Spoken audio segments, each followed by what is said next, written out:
নমস্কার বন্ধুরা, আমার বৃষ্টিপর্ণা চ্যানেলে আপনাদের স্বাগত।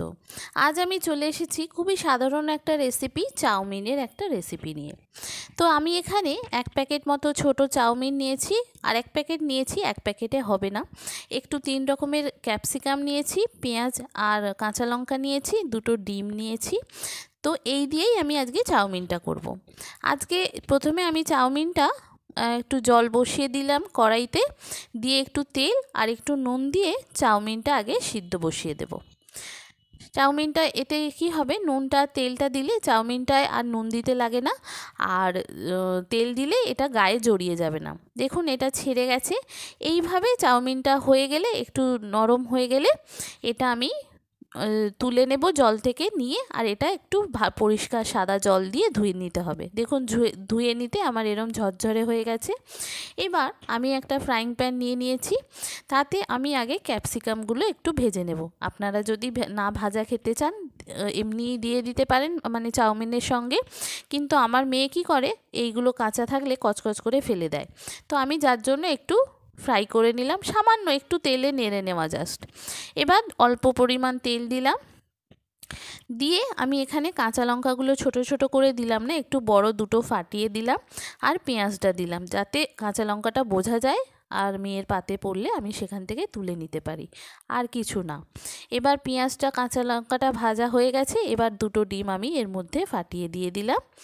দিয়ে এবার ডিমটা একটু উপর থেকে নুন দিয়ে দেব, দিয়ে এটা ভেজে নেব ভালো করে। ডিমটা পেঁয়াজ আর কাঁচা লঙ্কার সঙ্গে ভালো করে ভেজে নেব। অনেক দিন পর চাউমিন করছি, আমার হাজব্যান্ড স্কুল থেকে এসে বলছে আজকে একটু চাউমিন খেতে ইচ্ছা করছে, চাউমিন তৈরি করা হোক। তো বলাও যা করাও তাই, আমি পড়েই তো আছে চাউমিনগুলো, তাহলে আজকে করেই ফেলি ঘরোয়াভাবে। আর এই পদ্ধতিতে চাউমিন যদি বানিয়ে খান, এত সুন্দর খেতে হয়, সারা জীবন মুখে লেগে থাকবে চাউমিনটা। ঘরোয়াভাবেও হলো, আর এর টেস্টও খুব সুন্দর হলো। তো এইভাবে আমি চাউমিনটা বানিয়ে ফেললাম। প্রথমে ডিমটা দিয়ে পেঁয়াজটা দিয়ে এটা ভালো করে লাল লাল করে আগে ভেজে নেব। এটা কাঁচা দেখবেন যখন ডিমটা পুরো ভাজা হয়ে যাবে অনেকটা কমে গেছে, আর ডিমটা যদি ভাজা ভালোভাবে না হয় ফুলে ফেপে অনেকটা থাকে। এবার এটা ভাজা হয়ে গেছে, এটা আমি রেখে দেব। এবার আমি ওখান থেকে অল্প পরিমাণ ডিম একটু তুলে রেখে দিলাম, ওটা আমার একটু স্পাইসি করব, আর আমার হাজবেন্ডের আর মেয়ের একটু কম স্পাইসি করব। এবার একটু ক্যাপসিকাম দিয়ে দিলাম উপর থেকে, দিয়ে ডিমটার মধ্যে ভালো করে এটা একটু ভেজে নেব, একটু গোলমরিচের গুঁড়ো দেব, আর সামান্য পরিমাণ সয়া সস দেব। ওদের জন্য, ছোট বাচ্চা যেহেতু খাবে, ওদেরকে বেশি রিচ করব না।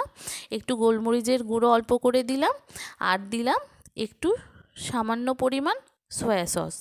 এই সয়া সসটা অল্প করে দিলাম, কেন ছোট বাচ্চা তো অসুবিধা হতে পারে। আর এটা করে ওদেরকে আমি আগে সার্ভ করে দেব, তারপর আমি আমারটা একটু স্পাইসি করব। দেখুন ওদেরটা রেডি।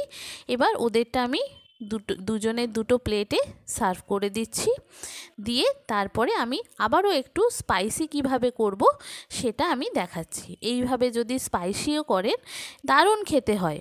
একবার এই রকম নর্মালভাবে একবার ট্রাই করতে পারেন, আর যদি ভাবেন যে স্পাইসি খাবেন তাহলে এই স্পাইসিভাবেও ট্রাই করতে পারেন।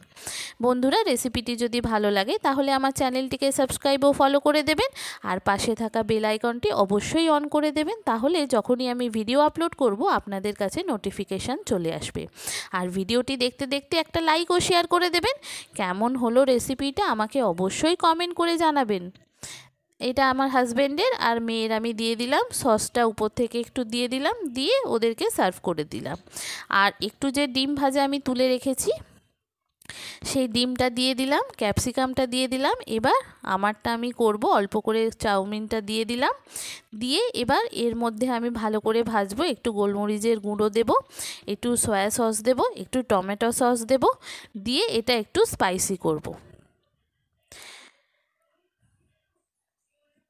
এইভাবে যদি আপনারা চাউমিন তৈরি করেন খুব খেতে সুন্দর হয়, আর ঘরোয়াভাবে যেহেতু হচ্ছে, ছোট থেকে বড় সবার জন্যই খুব টেস্টি একটা রেসিপি। আর যখন যেরকম চাইনিজ যেটা ফ্লেভার আনার জন্য, সেটা আমি অন্য একটা ব্লগে আপনাদের দেখাবো চাইনিজ ফ্লেভারটা কিভাবে করতে হয়। তো আমি আজকে এটা নর্মালভাবে সাধারণ ঘরোয়াভাবে করলাম। সাধারণভাবে করলে কি হয়, এটা সব সময় আপনি খেতে পারবেন, আর এটাতে কোনো রকম অম্বলও হবে না, আর কোনো অসুবিধাও হবে না। এইভাবে একবার চাউমিনটা ট্রাই করে দেখুন। এই পদ্ধতিতে করলে মুখে লেগে থাকবে। দেখেছেন একটু স্পাইসি হয়ে গেল আমার, একটু গ্রেভিটা সস আর সয়া সস একটু দিয়েছি, আর গোলমরিচের গুঁড়োটা একটু বেশি করে দিয়েছি। দিতে কি সুন্দর কালার এসে গেল, আর দেখতেও খুব সুন্দর হয়েছে, খেতেও খুব সুন্দর হয়েছে। যে সমস্ত বন্ধুরা আমার ভিডিওটি দেখছেন অথচ আমার চ্যানেলটি সাবস্ক্রাইব বা ফলো করেননি, তাদেরকে অনুরোধ করব আমার চ্যানেলটি সাবস্ক্রাইব ও ফলো করে দেওয়ার জন্য। তাহলে যখনই আমি ভিডিও আপলোড করব আপনাদের কাছে নোটিফিকেশান চলে যাবে, তাহলে আমার ভিডিওগুলো আপনারা দেখতে পারবেন। কেমন হলো রেসিপিটা আমাকে অবশ্যই কমেন্ট করে জানাবেন। ভালো লাগলে একটা লাইক ও শেয়ার করে দেবেন। কি সুন্দর দেখতে হয়েছে দেখেছেন চাউমিনটা, আর খেতেও দুর্দান্ত স্বাদের হয়। এই পদ্ধতিতে একবার এরকমভাবে চাউমিনটা ট্রাই করে দেখুন, খুব সুন্দর খেতে হয়, আর কোনো রকম শরীর খারাপও করবে না, এত সুন্দর খেতে হয়। কেমন হলো আমাকে অবশ্যই কমেন্ট করে জানাবেন। নমস্কার বন্ধুরা।